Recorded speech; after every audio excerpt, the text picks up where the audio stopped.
what are we actually doing? What are we actually doing? What's the purpose of being human?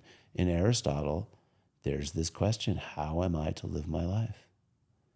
You know, and I was like, whoa, had never thought about that before. And that's the kind of question that, like, yeah, you can write a paper about it and satisfy the educational requirement of demonstrating that you get it. But like, well, I just didn't stop really thinking about that.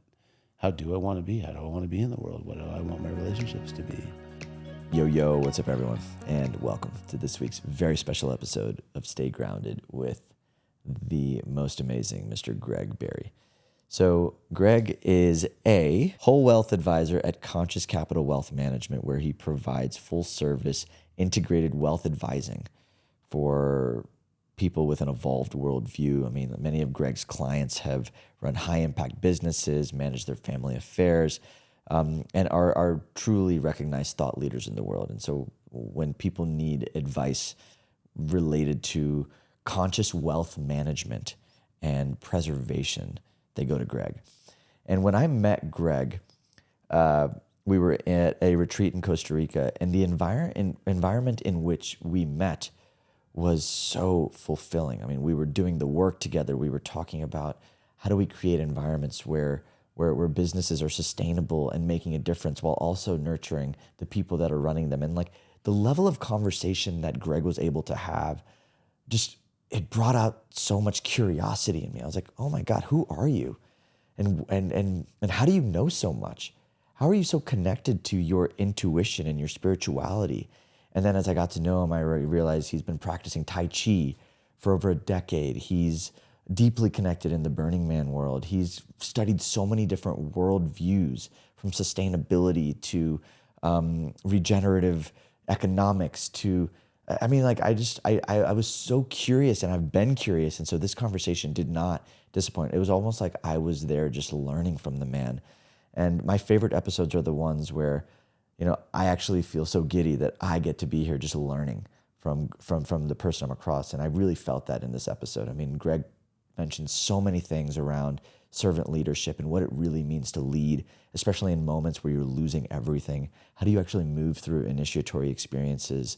How do you connect to spirit and learn to trust the voice of spirit when you're at a fork in the road? And so much more wisdom that I can't wait for all of you to enjoy and experience. So I hope you guys enjoy this episode. And if anything landed in this episode, please reach out to me, reach out to Greg. We have contact information available in the show notes. And I'm just so grateful that, again, we get to record conversations like these for you. So thank you for being here. And without further ado, here is the amazing Mr. Greg Berry. Enjoy. Brother, Greg, welcome to the show. Raj, it's so good to be here with you. Welcome to Boulder. I love being in Boulder. I love that we're hanging out. I love that, like, I love this whole thing and how it just transpired, even like the way we met in Costa Rica, drop-ins we had, and then knowing that you were in Boulder. Like, it's just so much congruency and synchronicity, and I just feel your heart, man, and I'm really grateful that I feel the same, and you know, I hope we get to talk about like that sort of peak experience that we had during that event at Frequency. But even if that doesn't come up today, like just like the connection, the human to human connection that we have had and got to deepen into, I think that's one of the things that I'm so excited about this moment that we're in history, is we're able to just immediately connect. And when we see a fellow soul, you know, with an open heart and a shared purpose, like we can dispense with years of getting to know with each other, right? Because we can sense and feel the harmony and the vibration in our actual electric fields, magnetic electric fields. I mean, it's not some hypothetical woo-woo thing. It's actually our physiology. No, it's a frequency and a resonance. It's actually a frequency. It's a resonance. And this comes back to, like, I feel like the more we unravel from all the conditioning, all the trauma, anything that might be preventing us from experiencing that connection, the easier it gets. I find, like, now I'm moving through my life and I feel like sometimes I live in a bubble where I just keep running into human beings that are so amazing. And it's like there's a resonant match. Yep. You know, and I'm curious to know, like, your journey around, you know, becoming somebody who could experience a resonant match. Was that way of relating normal for you in the past? Not really. I mean, you know, obviously, like, we all learn who we are at home, right, as kids. And I grew up in a, relatively traditional, like nuclear family in Westchester County, New York. We were like the, middle class family in an upper middle class neighborhood. You know what I mean? But I just always knew there was something more out there. And I've been basically self-taught. Like I've definitely studied with teachers at times, but I'm not like of one school. And like I've really just followed my curiosity. The big moment for me, the thing that set me on the journey that I'm on, is my dad was a fascinating human, and we can choose to talk to him about him or not on this conversation. But when I was 15 years old, he told me that I was making my own decisions and that it was up to me, and like not to just don't believe what the teachers say in school, and definitely don't believe what the government's telling you. Like, do your own research, figure out what you believe, act from your own set of instincts and decisions. And you're on your own at 15, and I'm here to support you, and we'll continue to support you financially and in all the ways. But like, it's up to you to what you do. Wow. Yeah. So a pretty powerful male influence, really, like inspiring that level of leadership at a pretty young age. And to set me free to be responsible for myself. When you say, so there's a beautiful paradox in this, and I want to speak to that. Yeah. Most people like associate responsibility with a lack of freedom. And the way that you just spoke to it was responsibility let you be free. Can you expand on that? Yeah. Well, and freedom let me be responsible, right? At the same time, like, because there's not some external reference point, right? It's not like you're Jewish. I was raised Jewish. It's not like you're Jewish and therefore you have to follow Judaism, right? It's not like you're a capitalist, so you have to be a capitalist, or you're an attorney, so you have to follow the law. It's like, trust yourself, right? And you determine. So the freedom is like you're on your own, but then the responsibility is like you have to make decisions, right? It's not easy to know what to do, because you can't just go see like, what would God tell me to do, or what would some book tell me to do, or what would some authority figure tell me to do. It was like really about the way I can speak to it now as a 53-year-old is like, I have direct relationship to source, direct relationship to spirit. Like, I don't need an intermediary to tell me how to do it, right? And so that just came in early for me. And how did that influence the way that you moved through life, your career? Like, because at 15, so you're in school. Yeah. And now you're making choices. You go to college when you're 18. Yeah. Like, what was the journey like until maybe the next awakening moment? Yeah, it's a good question. So college was a big one, right? I came from an Ivy League family. I'm the first person to not go to an Ivy League school in several generations. And it was really about trusting my intuition and instincts, right? In an early age. And so when it came time I felt this obligation, right, to stay in the family lineage, to be, like, I joke, I'm an underachieving overachiever, right? And when you look at sort of my peers in my family, like, they've all, from an external measure of success, accomplished a lot, and a lot more than I have. But I wasn't driven by those external metrics. I was driven by what felt right. And so, I was like, all right, I'm out of here. I don't like the East Coast. I don't like the competitive academic environment. It doesn't, there's a great Grateful Dead lyric, going where the climate suits my clothes, and so it was very much like, I am out of here and I'm going to Colorado. And I went to Colorado College, and it was a non-traditional choice, especially way back then, and just set myself on a path of like making decisions from a gut instinct and an intuition that I now can see in retrospect, is connected to, I operate often as a Taoist, but so connected to the Tao, connected to spirit and source.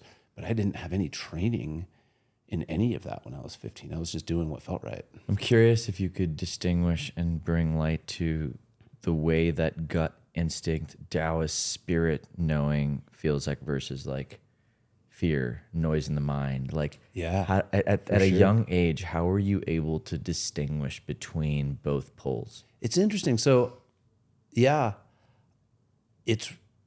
don't know that I knew then how to answer that question. Right. But I can see from this point in my life, it was a feeling. It's very much physiologically, if, like a therapist will ask you, like, well, where do you feel that feeling?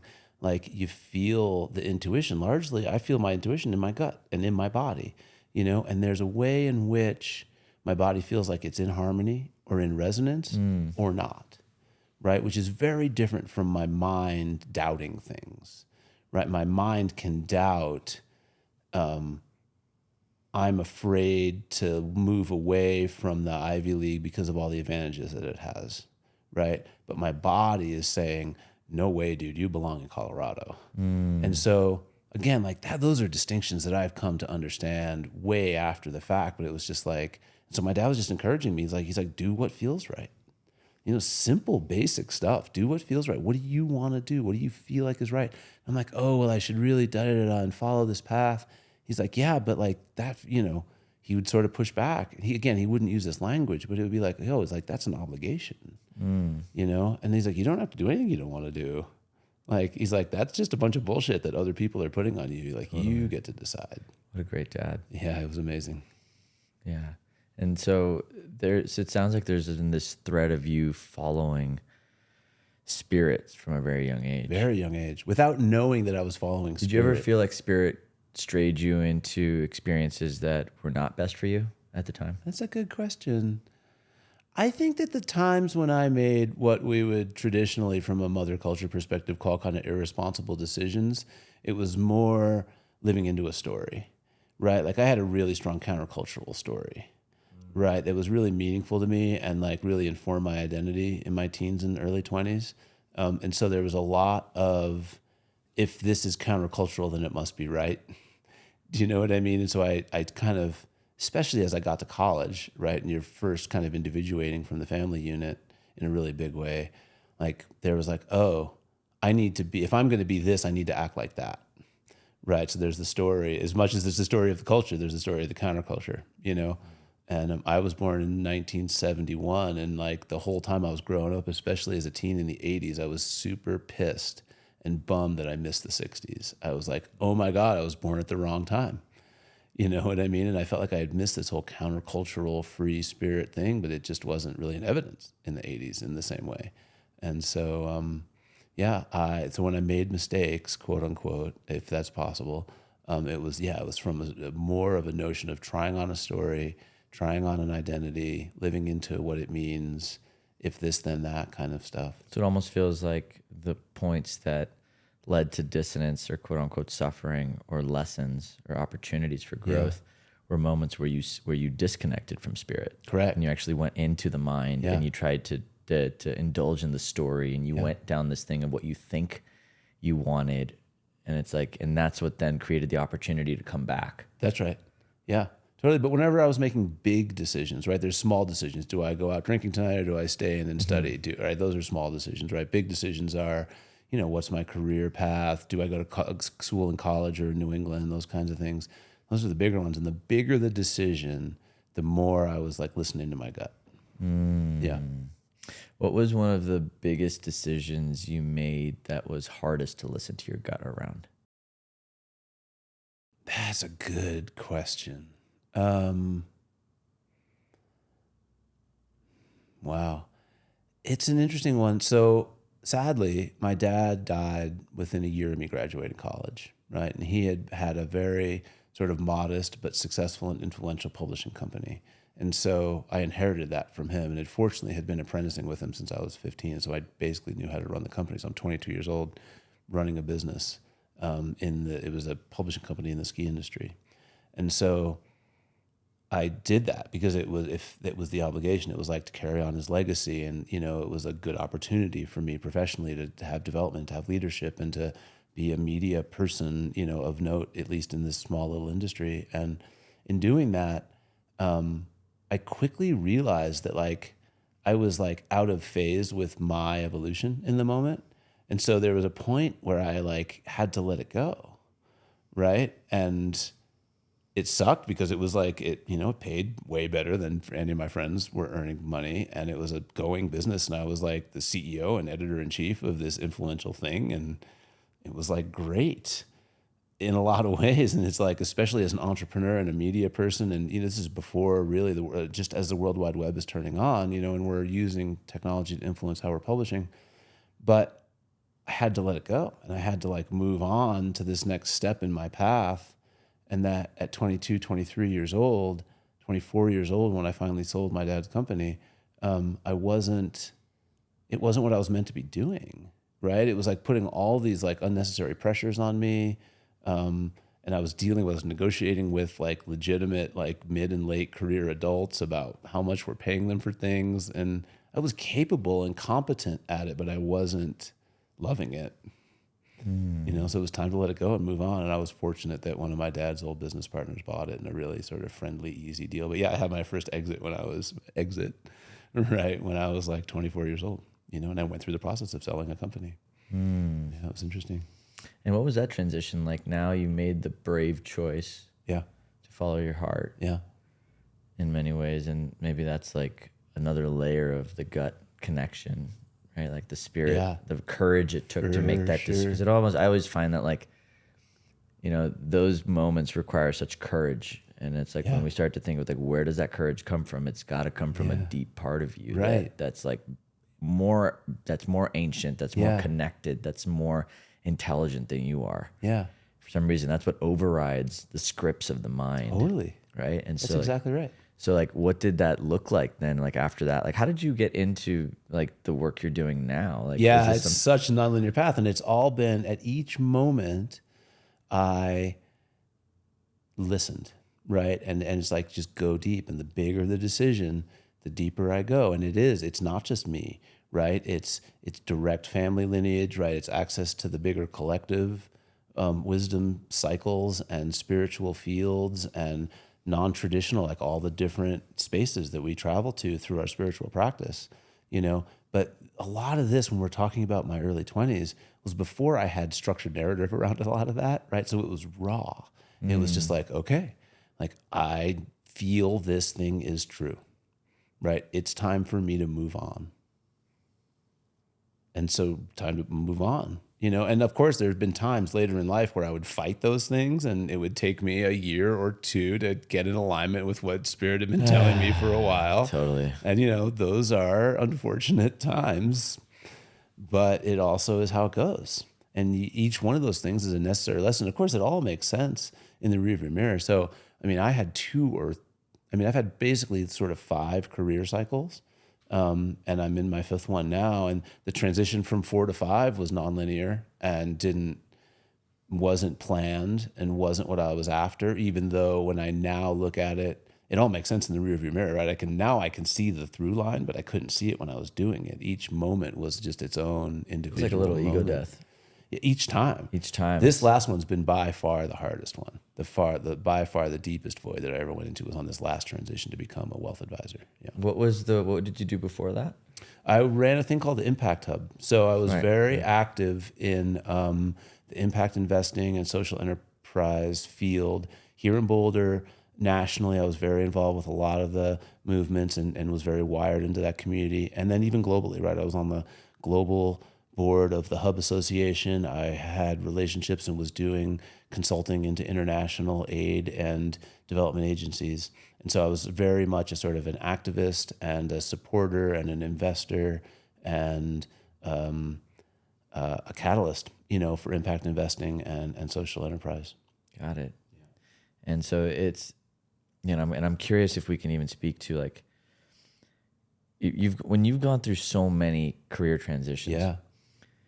Yeah, I have to imagine that the jump to the next ones feel like it's like I've done this before. Yeah, I know the transition's happening, but I heard you say that this one was actually the most difficult, by far the hardest. Even though you've had multiple jumps, and thank God I had them. Like I needed every single painful lesson and insight and tool that I had picked up on the previous transitions to make this one possible. Wow. Yeah. What was so hard about it? Well, yeah, I'm happy to talk about it vulnerably and honestly.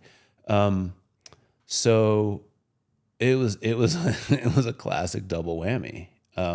I had started the Impact Hub. We had a whole bunch of strategies for growth and expansion, and I don't need to get into all the ones and zeros of how that happened, but those didn't happen, right? And so we got to this place where the growth strategy that I had signed on and co-founded the company with was no longer in evidence, and we didn't have board support for a whole bunch of good reasons to go down that path anymore. So I was like, without that growth trajectory for me professionally, it was no longer really satisfying to be in that job. And I was frustrated with it, and it was frustrated with me. and I got to this place where I was calling my office in the hub. Everybody thought that we were doing the greatest work in the world. And I was calling my office the penalty box. You know what I mean? And I was like, I don't want to go into the penalty box for another day, and I just wasn't loving it anymore. And that was obvious and I had like friends and co-founders on the board, and it was a sucky departure, but. So I'm curious, like, Yeah. it sounds like in the past when you weren't loving something, it was easy for you. Not easy, but like what was difficult about you jumping this time? It had a lot to do with family life, right? I had 2 kids in elementary school, right? And in a marriage. And so you can't just it's easy when you're the only person you're responsible for, right? But when you're carrying the weight of responsibility of a family, it's not as straightforward. Just be like, yeah, fuck this. I'm going to try something totally new that I have no idea what I'm doing. And it was way more fun and free and positive and opportunistic when I was doing it in my 20s and 30s. Even when I was married, but we didn't have kids, or we had one little kid. But all of a sudden, we're in the middle of raising kids, and so there's some of that. And the double whammy is within 6 months of my leaving the hub, my wife told me she was leaving and that we were getting divorced. And so literally my whole ground fell out from under me. I was fully floating in the void, and everything that I had tied my identity to, being a business owner, being a community leader, being a husband, a homeowner, all of those pieces of identity unraveled, and the only thing that stayed with me the whole way was being a dad. But even the way in which I was a dad completely changed. And that all just hit at the same time. And I was devoid of identity. And in that space of no identity, what was born? So the promise I made myself in those dark moments, 2 things I'll say. I had done a really good job, beautiful job building community at the hub, and so I had done a lot of service for a lot of people.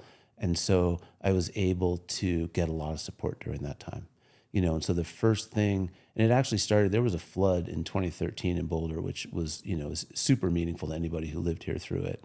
And that was the first time that I had to ask for help, right? I was always the accomplished, successful, achieved one who was helping other people, right? And I had surplus in my life, and I was able to share it in my community with humility and gratitude, but also with it from a place of surplus. And it was the first time that I really needed help. We were really in a rough spot with that flood, and it hit our house really hard.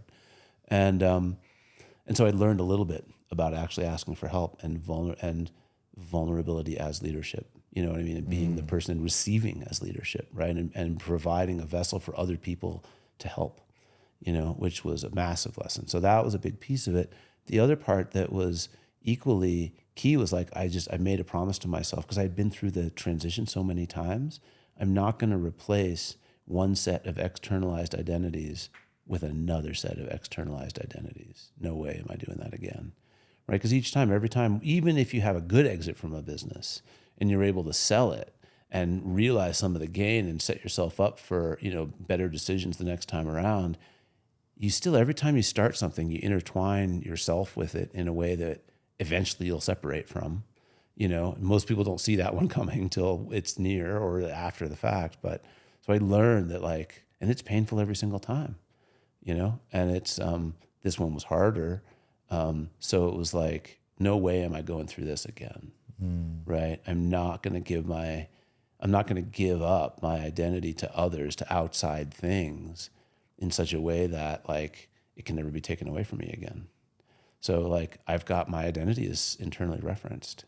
It's not what I do or who I'm related to. It's my relationship is how I walk the earth, right? How I relate to people, how I resolve conflict, how I prioritize relationships. Those are internalized things that don't have anything to do with being a wealth advisor, being a dad, being a long-term partner, being a friend or a community leader or a board director or an investor.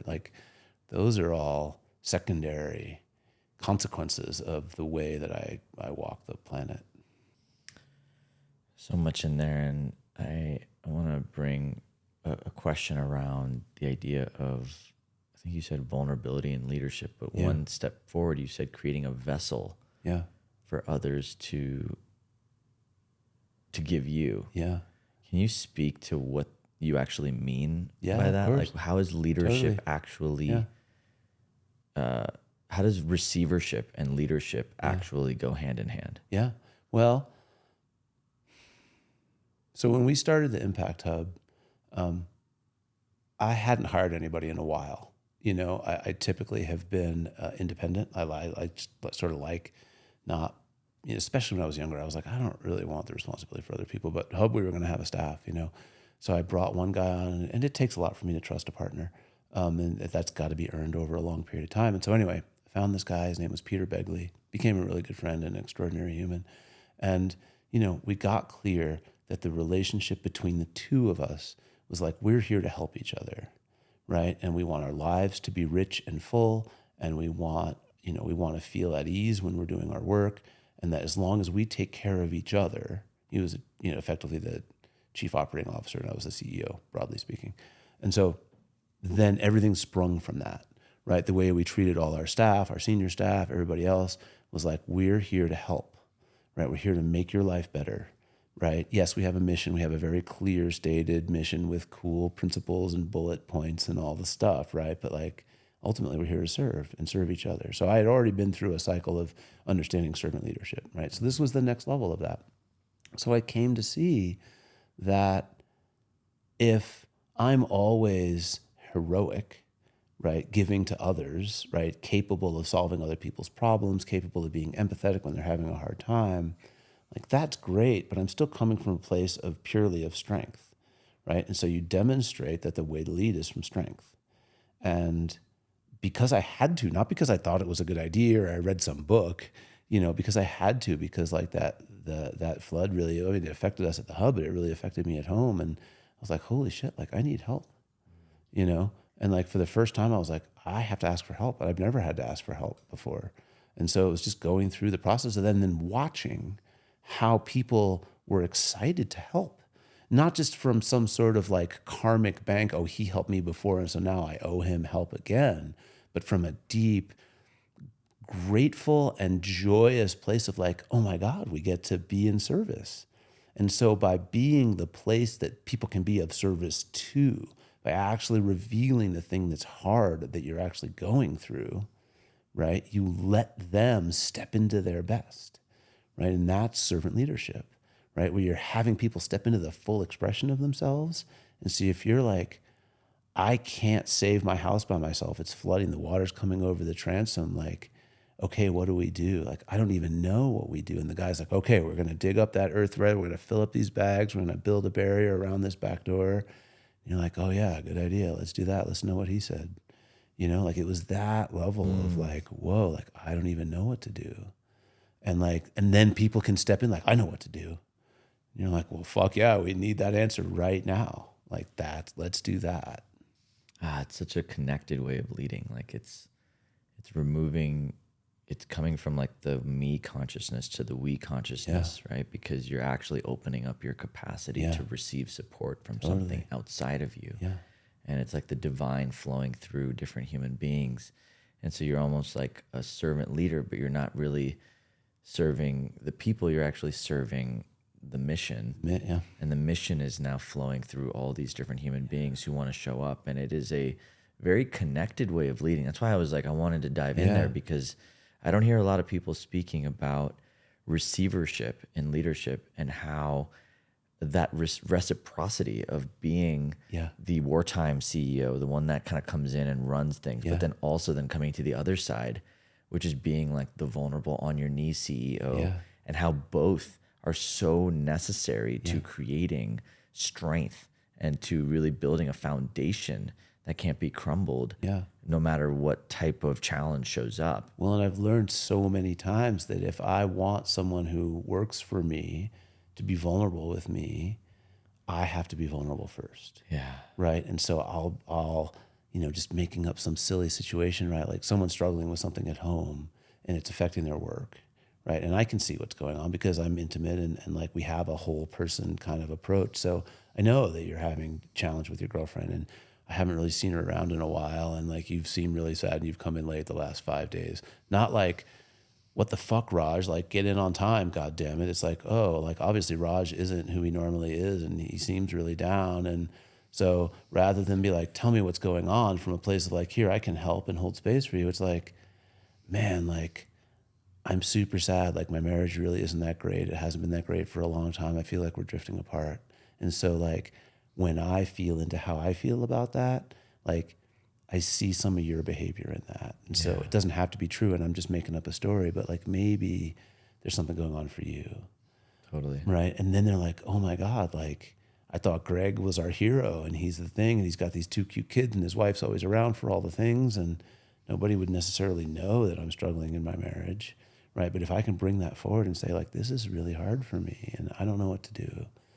And is that true for you too? You know, what's going on for you? Like, it seems like I haven't seen Sally around and I don't really know. And you seem kind of down and how are things? Yeah. And then it gives you like, there's a way in which by me being vulnerable, it gives you a totally different kind of permission to be vulnerable. Totally. It's creating safety.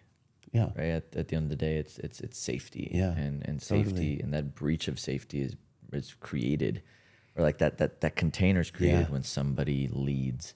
Correct. And sets the tone. And that's what's so beautiful Yeah. about this whole concept of servant leadership. Like I've been exploring it myself, and what does it mean to be a servant leader inside of a company that is here to help people do the inner work? Totally. Yeah. And, It's a you good know, like, question. it requires us to really embody that vulnerability and what's so beautiful about what I just heard you say also is like seeing the best in people. Mm-hmm.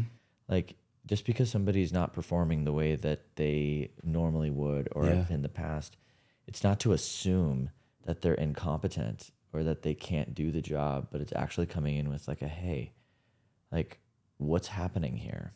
And that curiosity, and coming in with that curiosity opens up such an open door. Yeah. Because I think so many of the old paradigm of like work culture is really about those metrics of like, hey, are we hitting our OKRs? Correct. Are we not? Yeah. And there's no room for the breathing. There's no room for the opening of the personal world. There's no room to bring everything in because there hasn't been a great, maybe a framework or a system to incorporate that information.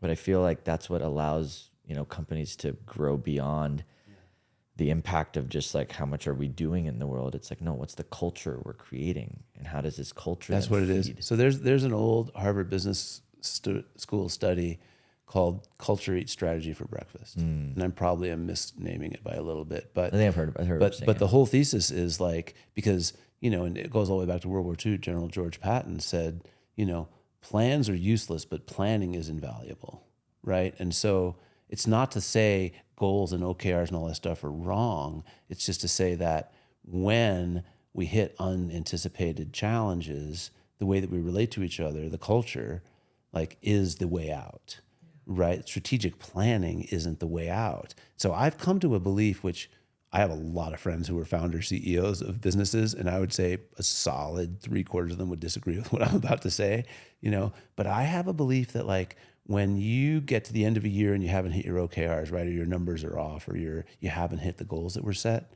the mistake was probably in the goals, not in the people's performance. That if you have a good culture and if you're taking care of people and you've hired good people, if all those things are true, then the chances are they're doing their best every day, you know, or something resembling their best. Not their optimized, like best performance every day, but like over the course of a year, they're giving you a cool thing. They're like generatively contributing to your business at something resembling max capacity, or at least full capacity.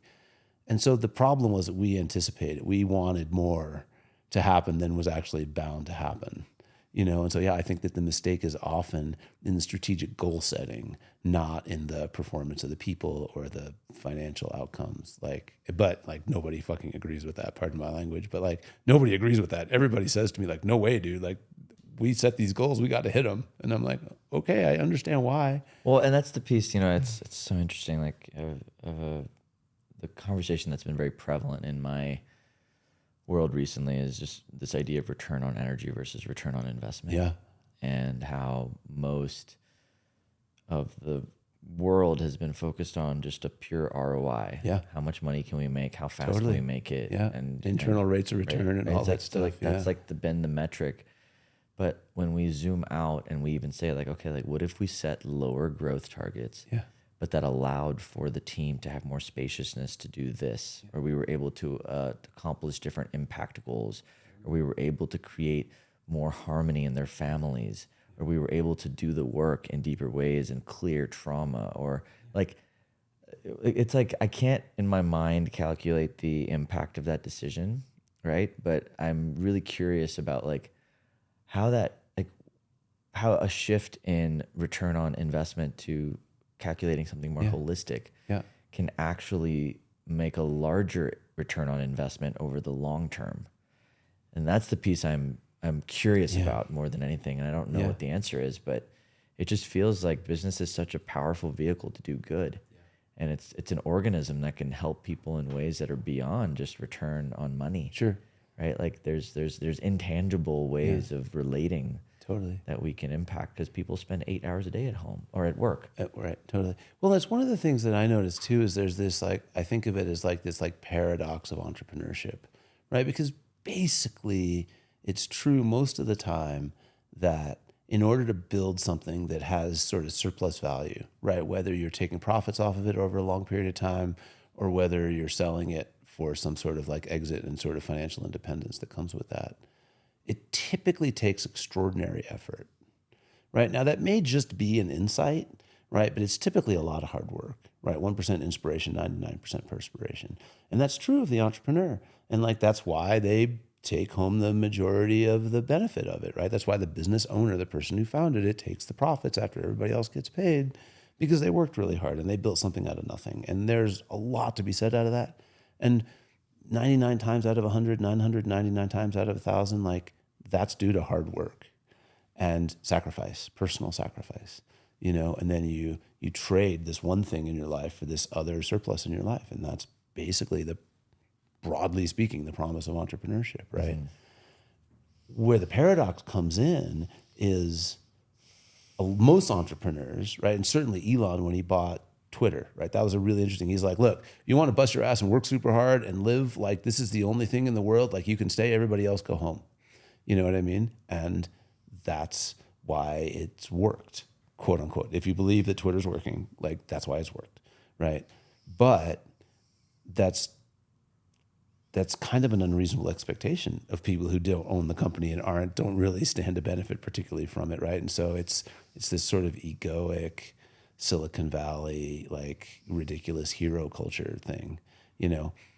But it's really tricky for someone who's made that sacrifice over 10 or 15 years, and I'm speaking specifically about some very close friends of mine, to then turn and say, oh, and we want you to grow into the fullest expression of yourself, senior vice president of sales, you know what I mean? Or junior engineer, you know what I mean? Like, be fully expressed, you know, but also get this product out the door. You know what I mean? That's what I'm saying. Like, I don't know if I have the answers to this. You know, it's something that me and my friends and colleagues and advisors are constantly kind of dancing with, is what is the balance of allowing the workspace to be a vehicle for transformation and growth and healing, while also balancing very real needs to get shit done and to hit milestones and to bring value into the world, and what is the dance there? Yeah. Right? Because, well, I think it's about agreements, you know what I mean? And personal responsibility, you know, and, you know, I always forget the name of the principle, but like, you know, you are who you spend the 5 people you spend the most time with is basically who you are as a person. And so if you believe that to be true, like, select wisely. Yeah. You know, like, I'm at this place in my life now where, like, I only really care about who I spend time with and my physical location, you know, and what we do. Like, yes, I'm a technical expert at what I do professionally, but what I do is secondary to those two things, you know. And if I'm with people that I love being with and that I respect and that hold me to the best version of myself, and that we can do more together than we can apart, you know, and that we complement each other's strengths and weaknesses, and that we can be honest about when we're at our best and not at our best, then we can get a lot done. Totally. I feel like, and that's the thing, like honesty, transparency, accountability, doing the inner work. Yeah. Like it's so, I see the value of the leaders doing it. Mm-hmm. And I'm also starting to see the value of everyone on the team. being in that, because like I think there's like when you create a culture of doing the inner work, being aware, Yeah. it just allows for so much more of the That's one it. mind philosophy, Yeah, right? Like we can all totally. come together on one shared mind Yeah. instead of it being my ego versus your ego, my needs versus your needs. Like, Sure. no, like we can all come together and create a more harmonious structure Yeah. that that may last longer. That may last longer. Yep. And you know, in my eyes with business, like the longer you last, the more opportunities you have to make Yeah. money and to increase the return Yeah. on investment. I imagine that as I grow older, I will only access more wealth and abundance. Yeah. And so it's the same mindset that I see, like that compound interest, Yep. you know, these deposits we make today into well-being. How does that actually translate into returns And into our community's well-being, totally. you know, and into those people. And I mean, that was the cool example for me when I was running the hub, is I had invested a lot in a lot of people, you know, and then when I was in need, there were a lot of people that were invested in helping me. What do you think was underneath that desire to just invest in people? And like, You know, it's interesting. So, it's a good question. It'll take me a couple steps to unwind it. So, you know, I was 29 years old in 2000, you know, and I'd been a tech entrepreneur, and then all of a sudden the bottom fell out of tech, right? 99 and 2000, there was no next round of investments, right? Everybody had been in a buy eyeballs and figure out your business model later, right? So it was very much like growth oriented without worrying about profitability or even break even. It was just far off. It was like the end of that big tech boom. And so nobody had anything vaguely resembling profitable business, right? We were all just growing at a ridiculous pace.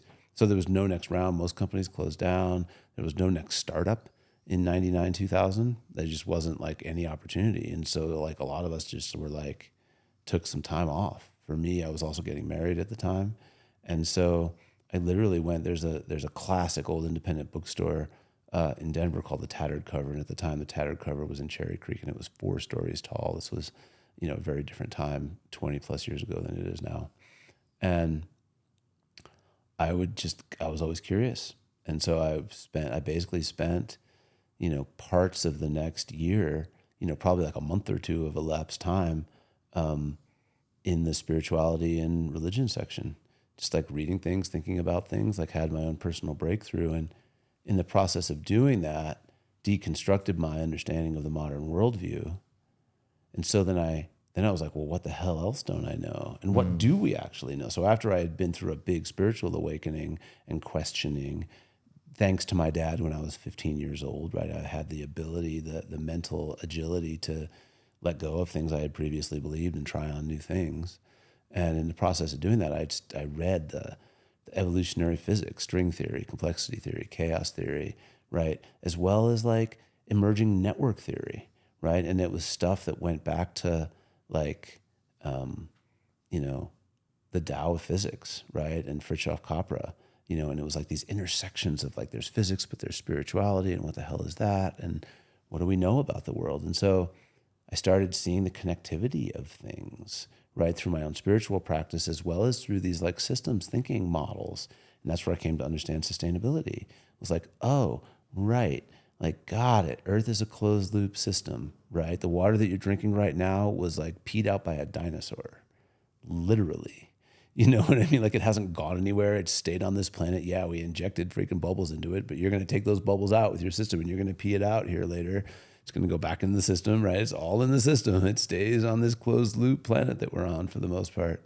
And so it's all connected, really is, you know, and we can't burn it all down and we can't use it all up. We have to stop this crazy behavior, you know? And so just help me get it. Like, that was that spiritual awakening, but it matched with the science, you know? So it was a very both and sort of awakening into like, oh, now I see like how the whole thing's connected, right? We can't use up people. There is no away. That's one of my favorite statements from that period of my life. You can't throw things away. There's no away. Where do you think away is? You know, away is just like into a truck down the road to a pile of freaking crap over there somewhere. Oh, and yeah, now we're like so rich that we're going to take all our piles of crap and put them on a boat and float them somewhere farther away from here. Still here, in any kind of like cosmic or universal understanding, so it just, all those things got really silly to me, and so it just gave me, I'm like, oh, right. Like this is a way bigger picture than I was led to believe. Got it. And that way bigger picture is what brought you back into the humanity of just service and helping and giving back and pouring. What are we actually doing? What are we actually doing? What's the purpose of being human, right? My dad, so, I went to the college I wanted to go to. I studied whatever I wanted. He wasn't directing me as, most of those sort of high achiever families typically do. And he said, but there's one rule of freshman years, you have to take a philosophy class. And so I did, and it was a classical, like, East Western Civ, Plato, Aristotle, and then into, Marx, and then ultimately, all the German philosophers and blah, blah, blah. But like in Aristotle, there's this question, how am I to live my life? And I was like, whoa, had never thought about that before. Like, what does that mean? How am I to live my life? What?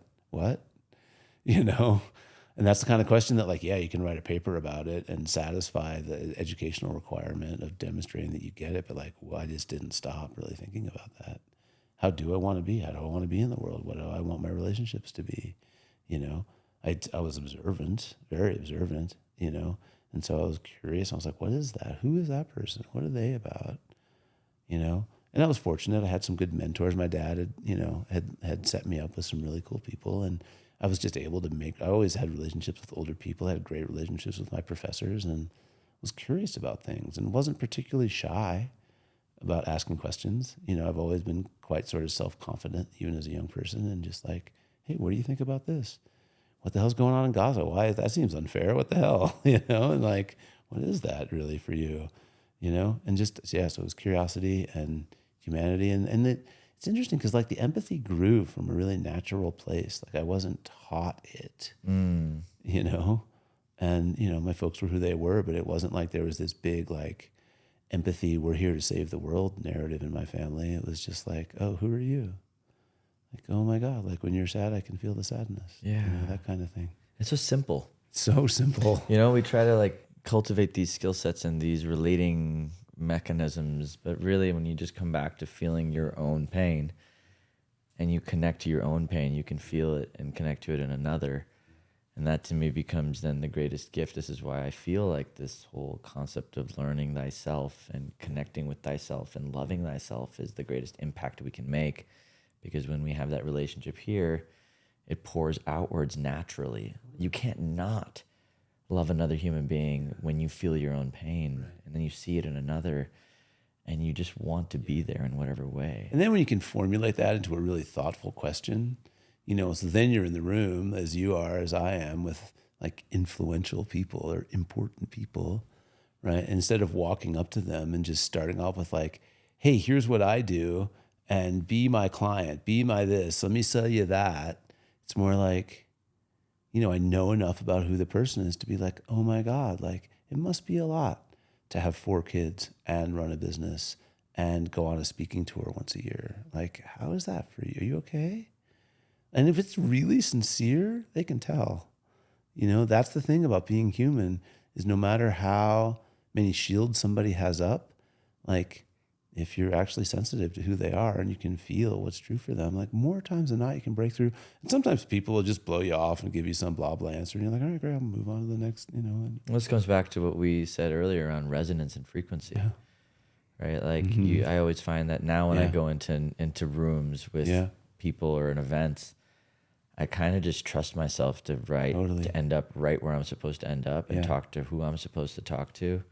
And it just, it makes it less of a mind game and now much more of just a connection game. Yeah. And that connection game feels like the right way to live. Like it's funny, back to my dad, when I was in my late teens, I would follow him around. So he was like this influencer, now we would say, in the ski industry. And so everybody kind of knew him and needed him to think well of them. And like, he had influence and power in that way. And I remember being at something with him, and he always took me with him. Like from the time I was like 16, I would just go on these meetings with him, and I would go to the conferences and just tag along. You know what I mean? And so I just sat and listened and learned and just kept my mouth shut for a long time. And So I can remember we had been at this big fancy buffet dinner, and there were all the tables and there were all these important people there and all these things were happening. And he and I like get our meal at the buffet and we're going to sit down. And I said, oh, and I was just sort of thinking in my head, I was like, oh, we have to sit with the cool people. Like those they're important. We have a story. And I was like, where are we going to sit? And I was like making this whole story. I was kind of like anxious about it a little bit at a low level, but it was real for me in that moment. And he was like, no, we'll just go sit at one of those empty tables. And then the people that are meant to come to us will come to us. And we don't have to go to anybody and we don't have to do anything.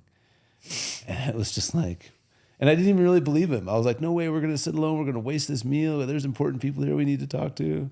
And sure enough, like people came to the table and we ended up having like meaningful, deep conversations. And it was like, whoa, right. Got it. Or there's a level of trust. Let it come to you. Be in the flow. Let it come to you. Don't go chasing things around. Stay out of your heads. Don't worry about the anxiety. Don't let the anxiety be the thing that drives. Yeah.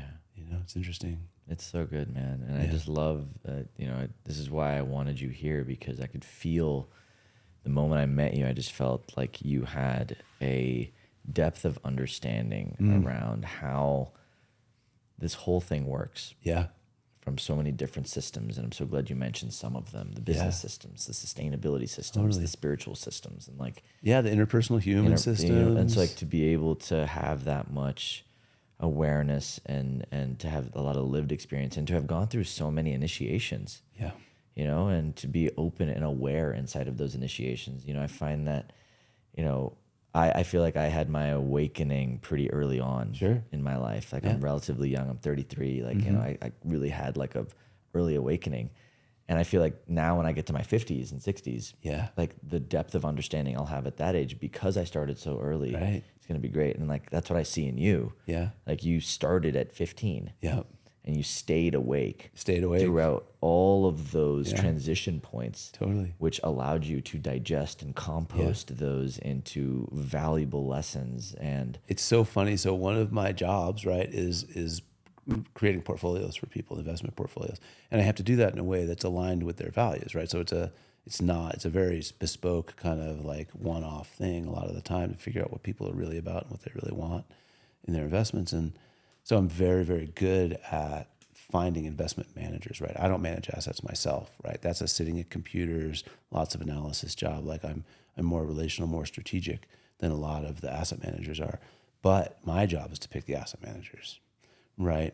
And there's a thing where like you can do a shit ton of like financial analysis, right? What's their prior performance? Over what period of time? Under what circumstances? What are the variables? Alpha, beta, nerd, risk management, blah, blah, blah, blah, blah. And that's all very, very important. I don't mean to like minimize it, but it's still only a relatively small part of the picture, right? Because the real question you're asking is like, how is this person going to behave under pressure? Do you know what I mean? What happens when they face a circumstance? It's easy to know how an asset manager or an asset or a ETF or a venture capital fund is going to perform under known conditions, right? That's easy. And most of them will be mostly the same, but we're in a time of completely like unprecedented circumstances, unprecedented global economic circumstances, unprecedented ecology circumstances, right? Unprecedented human circumstances, unprecedented hyper-politicization of not just in the US, but around the world, all these crazy things that are going on. So we don't know what's going to happen. We really don't. And so therefore, how's that person going to act when they don't know what's going to happen? A really great example, to bring it into like really rational stuff right now. So psychedelics, a lot of people are really excited about psychedelics, right? And it feels like we're on the verge. We're certainly culturally now have become much more comfortable with psychedelics being part of mental health and healing and all these things, but also on a technical level, right? And so very recently, MAPS, which is like one of the big leaders in decriminalization of MDMA, right, has done a beautiful job, and they like got all the way down the path. And so in the process of that, there's been all these psychedelic venture capital funds, right? And I've met with several of them, and many of my clients would like to not only participate in the sort of mental health revolution that psychedelics promise, but can see that like because they're able to have a worldview that's ahead of the curve, right, there could be a financial benefit to that, right? Buy low, sell high, right? Like buy into these themes when nobody really gets it yet, and then theoretically 5-10 years down the road, right, the mainstream's going to kind of get it and there's going to be more adoption. And so theoretically there's an opportunity for financial growth, which is why these venture capital funds are in it. And I've done a lot of analysis and I've looked at it a lot, and I have a really strong sympathy towards that worldview. And my clients are looking at me to say, hey, we want to make these kind of edgy investments that typical wealth advisors wouldn't make. What do you think? Like, how are we going to get into this fund, get into that fund? A lot of my clients are in a lot of the popular psychedelic venture capital funds. And, like, I've met with them a lot, and I can get into my whole analysis process if you're curious, but like, I haven't made an investment yet on behalf of my clients in psychedelics, And it came from, yes, like a lot of rational analysis, but ultimately a gut feeling. Yeah. Because there's opportunities to say yes. And I have clients who would say yes, and I have people who want their money. You know what I mean? So it's very easy to like trigger a transaction, but like instinctually I've just been like, I don't feel a full body yes on it. So I'm waiting, I'm meeting, like I'm cautious and slow to pick a new asset manager to add them to the portfolio. And so holy cow, last week at the FDA subcommittee hearing, the thing went against what everybody thought it was going to be. And, every single psychedelic, I haven't even looked, but like every single psychedelic private venture capital fund just like took a kick in the teeth.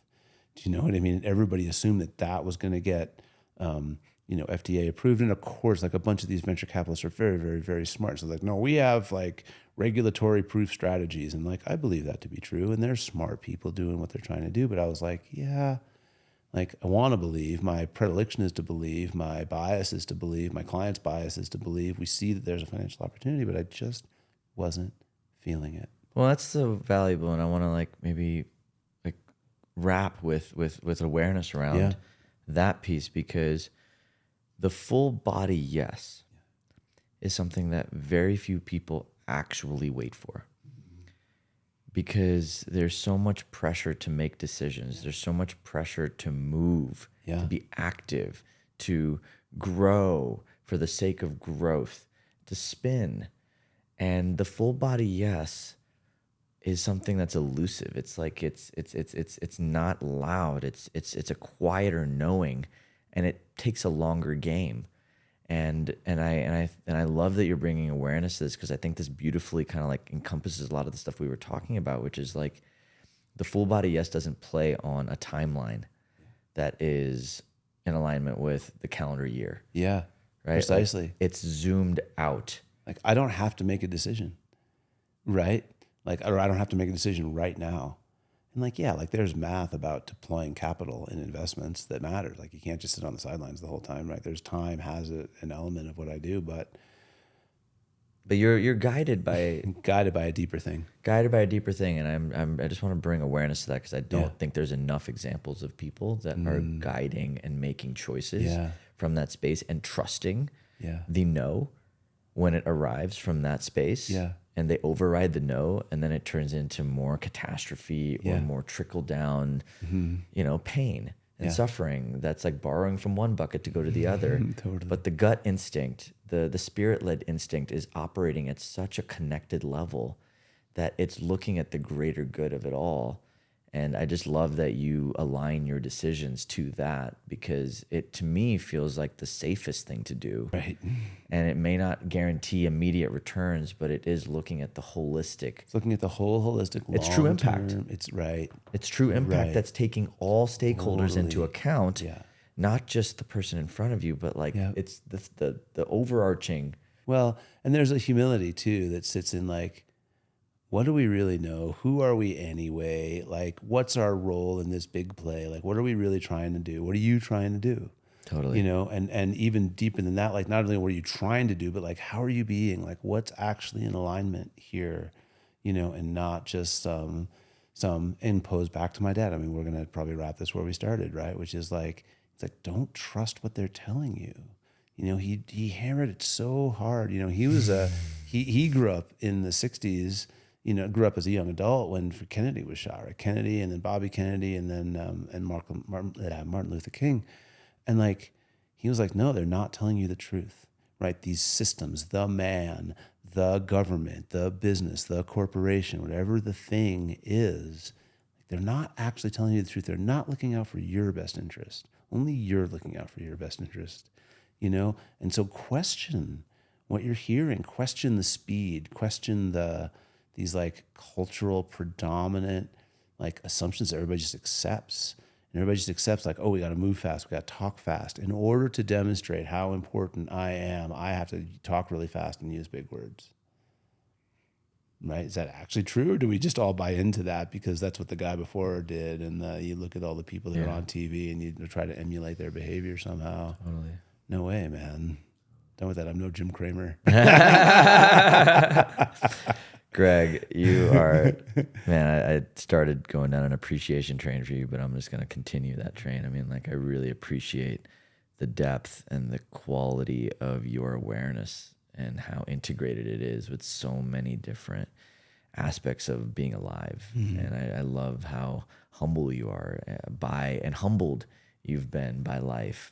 And how grateful I am that I get to sit here and just learn from your wisdom and to bring awareness to a very beautiful way of creating value in the world. Thank you. That's spirit-led, mission-driven, heart-centered, and focused on impacting communities. So I just want to thank you again for being here and for sharing your wisdom and for spending some time with me today and us, really. I mean, this has been a true treat for me. Yay. I feel the same way, Raj. And I'm blown away by the leadership that you showed in vulnerability and humility when we met, you know, and the way that you like totally leaned in to that exercise. I mean, it was really touching to me and gave me permission to be more vulnerable in that moment. So yeah, it's takes one to know one.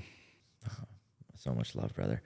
I have, so we'll make all of your contact information. Like if anyone listening wants to get in touch with Greg, we'll put all the contact information that you're willing to share. Super, of course. For that. Yeah. And then one last question for you. Yeah. In the midst of everything you're doing, everywhere you've been and everywhere you're going, what's one thing you've done every single day to become a more grounded human? Oh, great question. Yeah. So about 12 years ago, I started a really deep Tai Chi practice with a really extraordinary teacher. And I have a physical practice that I do every morning that opens up the meridians in my body to allow the energy to flow, right? And it's really been a practice of like being responsible to my energy, but from a much like recognizing body as vessel, you know, and recognizing that everything, if there's a place that we're blocked emotionally, it's in our body somewhere. And so just going through a daily process of opening all those channels, being aware of what's tight, what's stuck, what feels bad. And I may or may not understand why, but yeah, just daily body movement practice inspired by my Tai Chi teacher and that practice, and every single morning first thing. Love it, brother. Yeah. Love it. Well, again, I'm so excited that we get to hang out in Boulder. Totally. This is super fun. And thank you again for being here. Yeah. And everybody, that's a wrap for this week's episode of Stay Grounded. I'm your host, Raj. This is your new friend, Greg. And from us, stay grounded. We'll chat soon. Thanks for tuning into this week's episode of Stay Grounded. No matter where you're from or what you're going through, I hope it helps you remember just how incredible you are and have always been. If you're on a path of emotional healing or self-discovery and would like to learn how Liberate can support your journey, head to www.rajjana.com/liberate. That is LIBER8 to learn more about our current group programs and one-on-one offerings. I love you guys, and I'll see you next week.